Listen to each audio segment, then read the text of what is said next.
Bonjour, ici LT Survival. Ben, comme prévu, on vous l'avait dit à la fin de la première partie, deuxième partie du vidéo sur les couteaux. Bien sûr, il a fallu couper quelque part, c'était trop interminable. Donc, moi et Pierre, on vous invite à suivre la deuxième partie.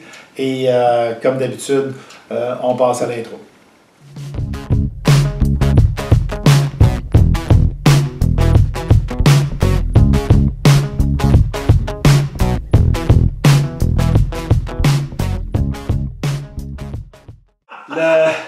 Pour terminer, ben, le couteau fait en Ukraine par la compagnie BPS Knife. Okay? Sur Amazon, il a à peu près une variété d'une quinzaine de couteaux disponibles actuellement, différents formats. Celui-là est le couteau camp, c'est-à-dire de camp, de camping. Okay? Avec une garde là, avec un manche qui est plein de soie encore et un manche avec un pommeau qui dépasse. C'est du style, là, plus que d'autres choses, parce que tous les manches s'équivalent, dépendant de ce que tu en veux, parce que le pommeau n'a pas d'utilité, à part... Je vais t'en donner une, moi, une utilité. Ça, bon, on va se donner, donne-moi un... Bon, ça dans l'auto, difficilement passable. Ça dans l'auto, très facilement passable. Première chose, si vous faites un accident, vous avez quelque chose, coupez votre ceinture. Deuxième chose, si vous faites un accident, vous avez besoin de casser votre vitre, vous pouvez passer ça, que c'est un casse-vitre.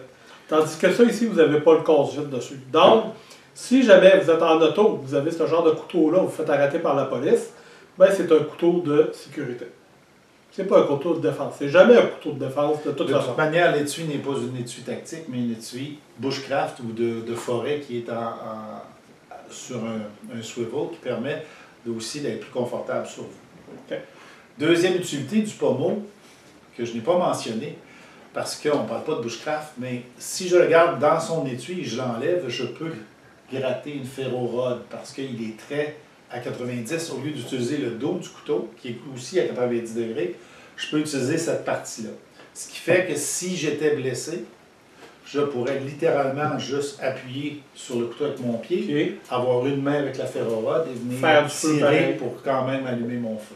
Donc, une des utilités en bushcraft où on peut utiliser le pommeau comme ça. Je commence à avoir de la rouille, je ne me suis pas occupé des couteaux beaucoup, mais c'est des couteaux pour utiliser, c'est juste la surface. Donc, parce que j'en ai tellement à un moment donné que... Ouais, il faut que je passe au travers, puis ceux-là, ben, je les avais accrochés, puis je ne les avais pas tout le temps utilisés, puis je les ai amenés en exercice en hiver, fait qu'ils sont revenus humides. Ben oui. Ils ont moins séché, moins bien séché que je pensais qu'ils allaient. On ne passe pas toujours des sorties de l'étui pour les sécher. Je l'avais fait, mais il restait de l'humidité probablement, puis le couteau a quand même eu de l'humidité. Mon sol n'est pas parfaitement... Il n'y a pas de poêle à bois comme le tien, puis ma fournaise n'existe plus, donc je suis rendu électrique. Donc, le couteau et la qualité de la lame est excellente. Okay? On parle du niveau de l'acier comme au niveau du type de tranchant qu'il met dessus à la sortie. Je n'ai pas retouché cette lame-là encore. Okay. Et il n'y a pas vraiment de bevel secondaire, c'est vraiment saber grind pur, pas avec deuxième petit tranchant. Je dois avoir un exemple quelque part où c'est celui-là. Le gros lame, on a le plat de la lame. On a le saber grind, donc l'angle qui descend vers le tranchant. Et on a un deuxième petit angle sur le tranchant qui est le fil. Okay. Donc, celui-là a un vrai saber grind jusqu'au bout. Il est beaucoup plus bas d'ailleurs, mais jusqu'au fil. Okay. Donc, quand tu aiguises du plat de la lame jusqu'au fil de la lame. Tandis que celui-ci, tu n'aiguises pas le plat, tu n'aiguises pas le saber grind, mais tu aiguises le deuxième. Juste le tranchant qui est le fil. Parfait. Donc, beaucoup des couteaux sont faits comme ça. Là. Ouais. Comme mon gros est fait comme ça aussi. Lui aussi. Ils sont tous là, un peu comme ça. Là, Ça va être quoi l'avantage d'un par rapport à l'autre? Y a-t-il des avantages? Y a-t-il des inconvénients? Bien, une des raisons pourquoi ils le font comme ça, avec le deuxième fil, c'est que ça garde de l'épaisseur derrière le fil. OK. Donc, étant donné que le couteau est déjà mince, tu amincis pas trop ton angle avant d'arriver au fil. Ce qui fait que, à ce moment-là, tu viens faire ton tranchant dans le fil de manière à garder de la puissance en arrière de ton tranchant.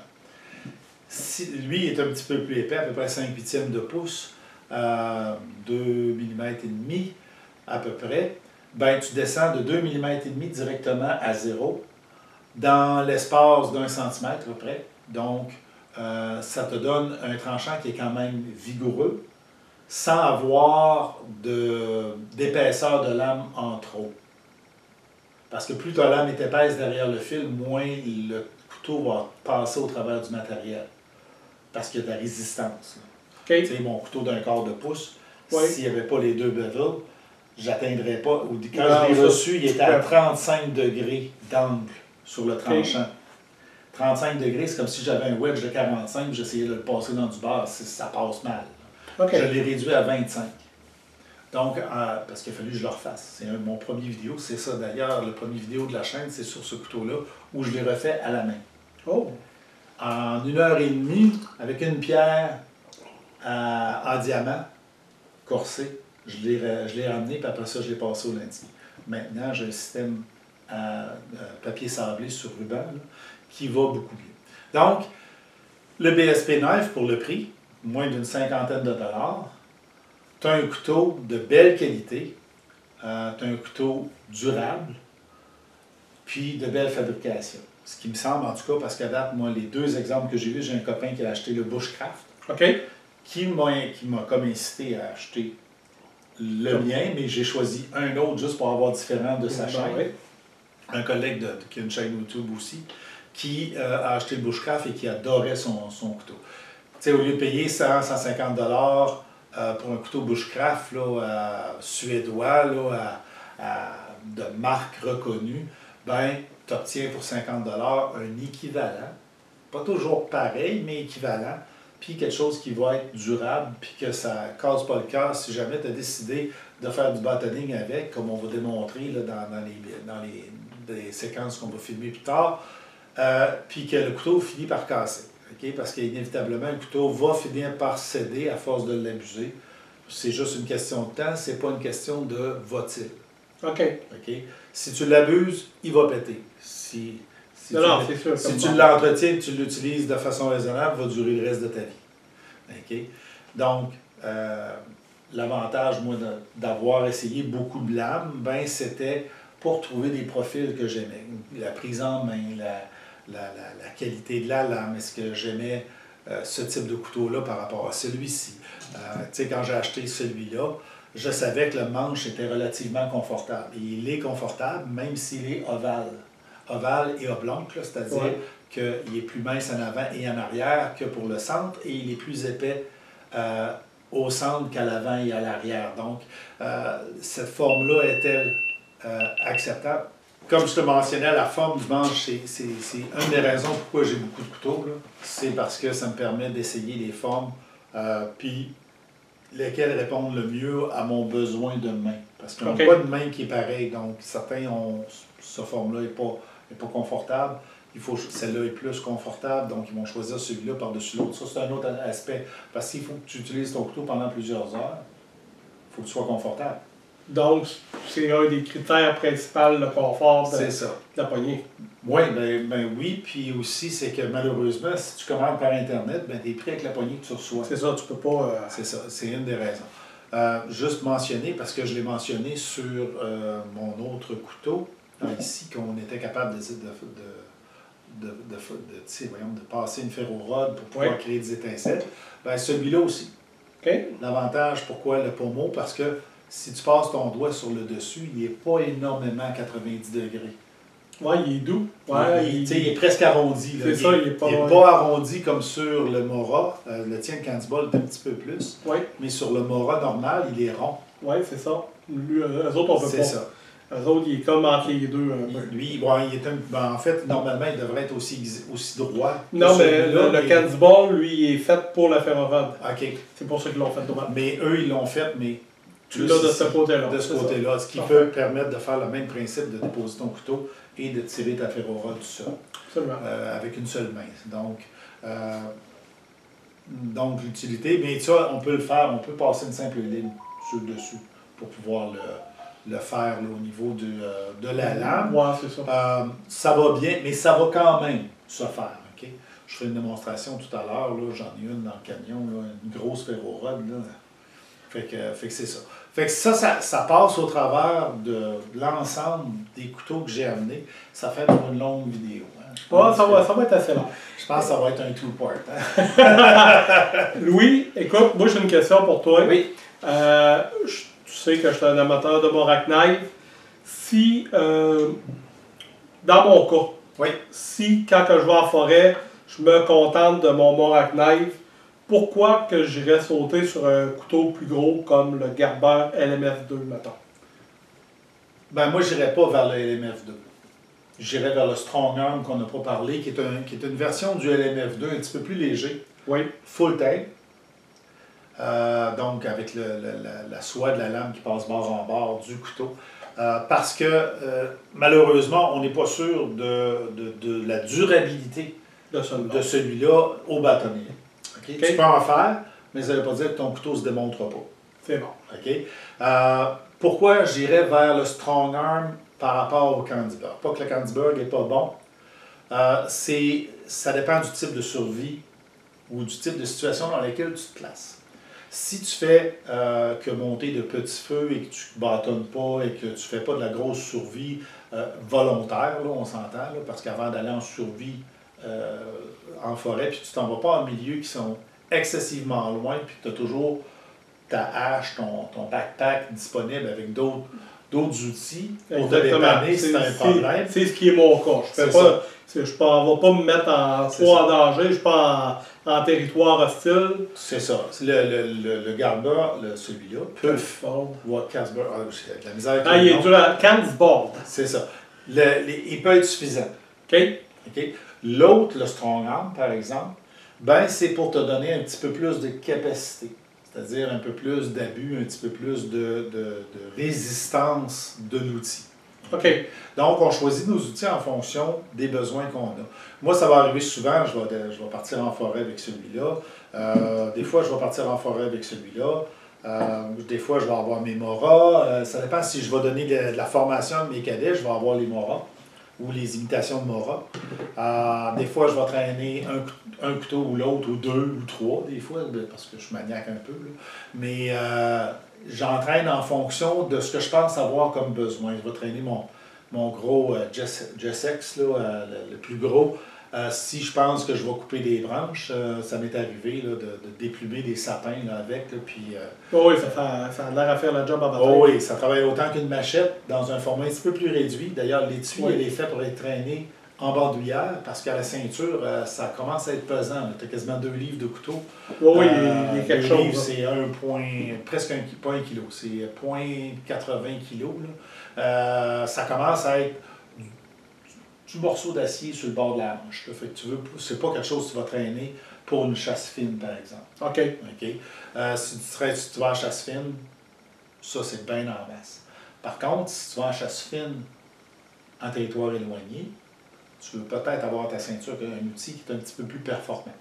Donc, si je te suis, c'est que le Strong Arm pourrait me permettre de laisser ma machette au camion, aller plus loin, avoir moins de poids sur moi pour pouvoir que ce soit moins dur physiquement là, de marcher de longue distance. C'est ça, parce qu'inévitablement, tu vas quitter avec un petit sac de jour. Absolument. Que tu devrais toujours, ta trousse de premiers soins, ton eau, ta bouffe, un vêtement de rechange. C'est la préparation et la mère de toutes les survies. Là.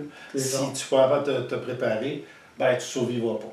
C'est pareil pour tous les pilotes ont une équipe de survie dans leur véhicule, dans leur avion, en cas qu'ils se crachent. Ils ne veulent pas se cracher, mais s'ils se crachent, il faut qu'il y ait quelque chose. Et puis il y a des normes. Si tu vas dans le nord, mettons, avec un bush plane, ils ont un kit très spécifique, dont une arme à feu probablement à l'intérieur. Tu sais, tous les kits, c'est beau, mais si tu ne les traînes pas avec toi... Si tu ne l'as pas, tu as beau avoir le kit que tu voudras. Si tu ne l'as pas avec toi... Tu sais, quand on regarde la moto de ma chaîne qui est écrit sous le slogan de ma chaîne, apprendre les bases sur Vivre demain, ben, si tu n'apprends pas d'abord les bases, si tu ne t'en sers pas, tes outils, ben, tu ne peux pas être prêt à survivre. Tu vas acheter le plus gros kit de survie commercial disponible au monde. S'il n'est pas dans tes poches quand tu en as besoin, s'il n'est pas avec toi quand tu en as besoin, puis si tu ne sais pas l'utiliser, il va te servir à rien. C'est ça. Tu sais, une paire de raquettes que tu ne sais pas utiliser, tu ne sais pas mettre dans tes pieds. Et... Tu ne sauras pas les attacher. C'est toujours problématique. Ça va moins bien. C'est pour ça, puis on en vient à la raison pourquoi on a créé les chaînes. C'est de donner des formations de base. Toi, je pense que tu te spécialises plus sur le tir, sur les armes à feu. C'est montrer aux gens c'est quoi la différence entre les calibres, c'est quoi que tu peux faire. Moi, ma chaîne, c'était pour enseigner à mes jeunes cadets, c'est-à-dire donner du matériel pour que quand j'enseigne moi ou un autre instructeur aux cadets, c'est de leur donner un support visuel à ce qu'on veut leur montrer. Parce que des fois, les plus jeunes aujourd'hui sont excessivement électroniques, donc moins capables de suivre une instruction théorique verbale. Il faut qu'ils le voient avant de pouvoir le faire. Donc, c'était la raison pourquoi j'ai créé la chaîne. Oui, puis c'est bien fait. Moi, ce que je trouve intéressant, là, dans ta série de vidéos sur les cartes et boussoles et tout ça, ben, si je suis un jeune cadet et que je sais que je vais avoir en skim, comme nous autres on appelait, en exercice maintenant, puis que je vais faire de la carte et boussole, ben, aller voir ce genre de vidéo-là juste avant de partir, à me préparer, ben, ça peut me remettre les connaissances à jour, me rappeler des petits trucs. Parce que c'est malheureux pour les jeunes, mais ils oublient vite. Ben oui. Puis le support YouTube permet d'aller revisiter certains concepts qu'ils n'ont peut-être pas compris quand on les a donné l'instruction. Donc, moi, c'était en support à ça, c'était le but d'enseigner. C'est sûr que c'est difficile de toujours faire des vidéos d'enseignement, ça prend énormément de préparation, ça prend beaucoup de connaissances, mais le problème, c'est comment je fais pour le passer sur film. Puis ça, c'est le plus difficile. C'est pour ça que des fois, on a de l'air imbécile, sérieux. Mais... parce qu'inévitablement, travailler avec la caméra comme personne à qui tu parles, on est habitué de se regarder quand on se parle. C'est ça, c'est pour ça que c'est dur. Là, Oui, c'est ça, on regarde les caméras, puis là, on en a deux en plus qui nous filment en même temps, ce qui fait que c'est pas toujours évident trouver l'angle, trouver la façon d'apporter l'information, parce que je peux vous montrer des nœuds, puis vous voyez juste mes gros doigts. C'est pas bien utile. Fait que là, quand j'essaie de vous montrer des nœuds, quand j'ai fait mes vidéos sur les nœuds, j'ai un appareil par-dessus. Puis j'essaie d'avoir les doigts ailleurs que sur le nœud.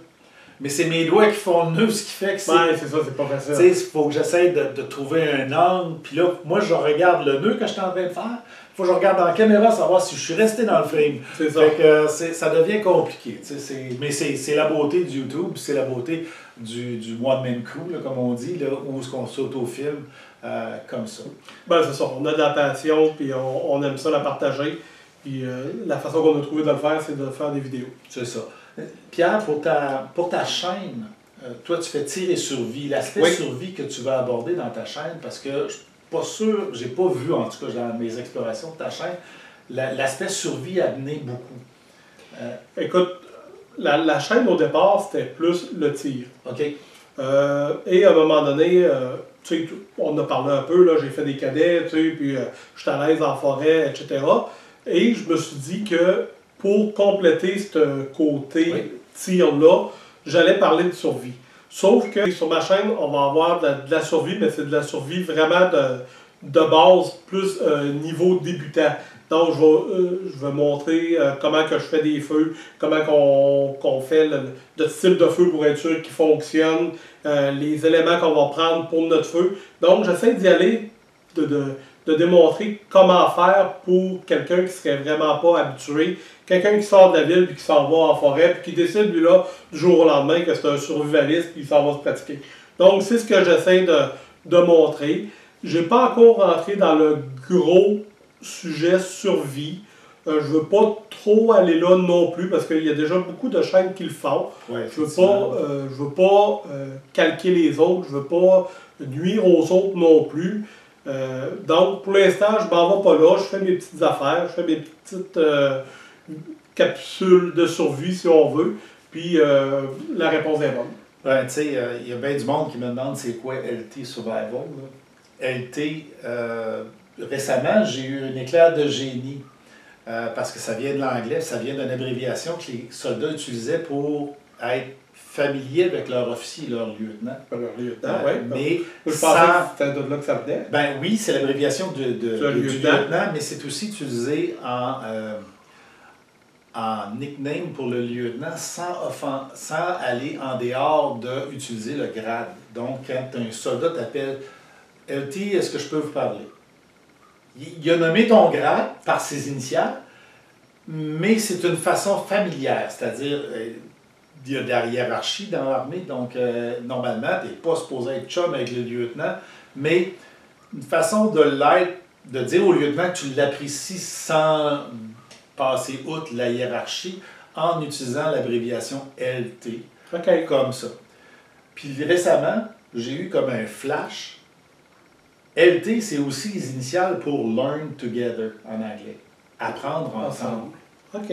Ce qui est, dans le fond, comme le motto, comme l'expression de ma chaîne, c'est vraiment d'essayer, moi, de perfectionner mes techniques en démontrant, donc, à vous faire apprendre les techniques en même temps. C'est un peu le but des chaînes YouTube. Ça qui fait pratiquer aussi en même temps que tu les démontres. Oui, parce que surprenamment, je n'avais jamais fait de plumeau avant d'avoir à le faire sur ma chaîne.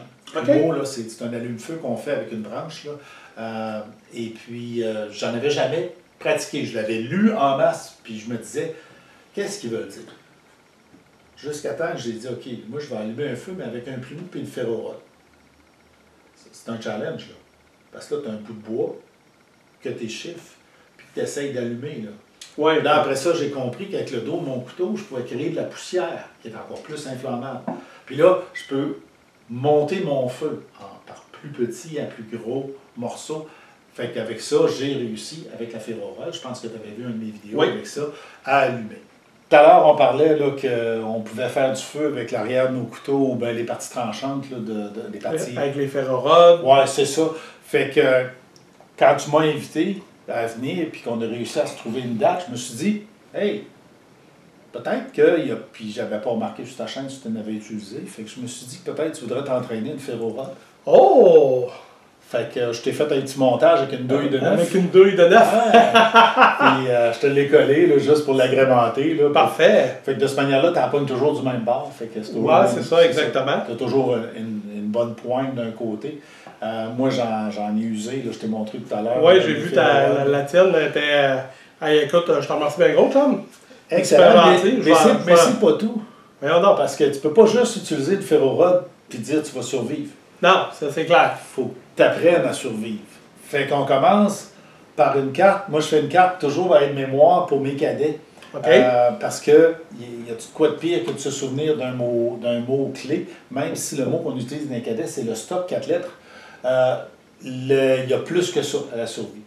Puis on en parlera peut-être dans une collaboration future, là, si tu le veux. Absolument. Écoute, juste sur ça, en tout cas de ce que je vois, tu as tout expliqué, le stop, le survivre, juste ça, c'est une vidéo en soi. Oui, puis c'est plusieurs vidéos, même si on veut. J'en ai déjà sur ma chaîne là-dessus, mais on pourra toujours faire une approche là, sur les différentes mnémoniques, parce que ce sont des mots qui servent à se rappeler de quelque chose. Okay. Stop étant le plus simple et le plus impératif. C'est-à-dire absolument, c'est la première chose. C'est ça. Le stop, c'est la première chose. C'est ça. Mais écoute, c'est le fun d'avoir un petit aide-mémoire comme ça qu'on peut glisser dans notre trousse de survie, etc. Je te remercie. C'est ça. Ça va trouver sa place, c'est sûr. J'aime bien aussi donner un petit cadeau de souvenir.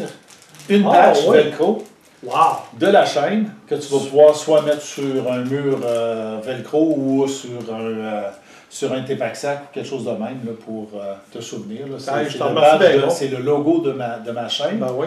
Puis, off-camera, je t'expliquerai pourquoi j'ai choisi chacun des morceaux dedans. Là, parce qu'il y a une signification. Il y a toute une signification. Super. Puis en plus, tu as les nœuds autour. Exact. Avec, je te remercie bien gros. C'est moi qui te remercie. Je te remercie de m'avoir reçu. On a fait un très long vidéo. Oui, il y a du stock.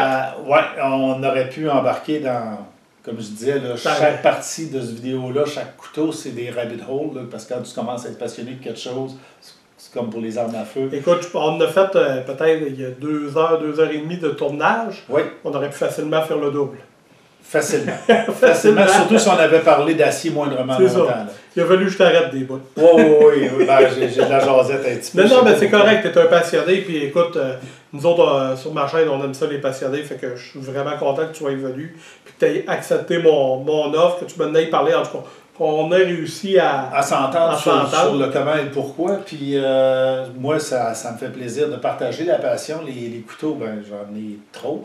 Fait que tant qu'à les avoir, c'est aussi bien de les montrer. Ben, tu peux te faire une tête à ce moment-là. Exactement. Pour ton prochain. Veux-tu que je te parle un petit peu de mon préféré? Oui. Bon, peut-être mon prochain. Moi, c'est celui-là ici. Je me souviens plus de la marque. C'est un BPS. C'est celui-là qui vient d'Ukraine. Exact. Donc, c'est probablement, là, j'avais spoté le Gerber LMF2. Mais je pense que finalement, je vais peut-être y aller plus dans celui-là. Plus léger, la soie au complet là, qui traverse et tout ça. Donc, c'est probablement que une petite commande future sur... C'est ça. C'est un compromis entre le couteau, le tank, là, un peu comme mon Schrade. Okay? C'est un compromis entre ça et trop léger, qui est le pliant, là, ou même les Mora. Donc, c'est un couteau qui va probablement bien te servir. Puis tu vas voir si au fur et à mesure que tes besoins changent, il y a toujours d'autres modèles, d'autres formes de poignées. Puis... Absolument. Donc, Louis, écoute, je te remercie beaucoup. C'est moi qui te remercie parce que c'est rare quand même que j'ai la chance de faire des collaborations là, en direct de même, là, face à face. J'en ai fait plusieurs via l'Internet, comme ils disent. Mais tu sais, c'est toujours plus agréable quand on est présent. Quand on est capable de se rencontrer, bon, on s'était déjà rencontrés dans des activités, des salons. Bien, on s'était aussi parlé de ça. Donc, on est content. On a réussi à le mettre en œuvre. On a réussi à vous faire une belle vidéo que j'espère que vous allez avoir appréciée. Si vous l'avez appréciée, ben, vous mettez un pouce, vous mettez un commentaire. C'est quoi votre couteau que vous utilisez pour la survie, le bushcraft? Laissez-nous un commentaire là-dessus. Allez faire un tour sur la chaîne LT Survival. Le lien va être sous la vidéo. Puis je vous dis à la prochaine. Puis à mes auditeurs, ben, je vous dis à la prochaine aussi. Comme si vous êtes content de ce que je fais, ben, laissez un thumbs up, partagez, souscrivez à la chaîne. Ça va me faire plaisir d'avoir vos commentaires aussi sur les différents couteaux. Si vous trouvez que vous n'avez pas assez de détails sur la chaîne à Pierre, venez me voir dans ma chaîne. J'ai des revues légères sur la majorité des couteaux. Il y en a que je n'ai pas encore fait parce que trop de couteaux, pas assez de temps. Mais on va essayer de combler ça. Puis si je n'ai pas de revue pour vous, puis vous la demandez, ben je vais la faire. Et voilà. Si vous avez un couteau que vous voudriez voir en particulier, ben vous demandez à Louis, très réceptif. Si jamais dans cette vidéo-là, vous avez encore des questions, vous pouvez aller voir la version de la vidéo sur la chaîne LT Survival. Probablement qu'elle va être encore plus étoffée que celle que je vais vous livrer. Mais, à un moment donné, on ne peut pas livrer des vidéos de 3 heures. Non, on va perdre les abonnés à un moment donné. Bon, ben écoute, merci bien gros. Puis, ça m'a fait plaisir. À la prochaine.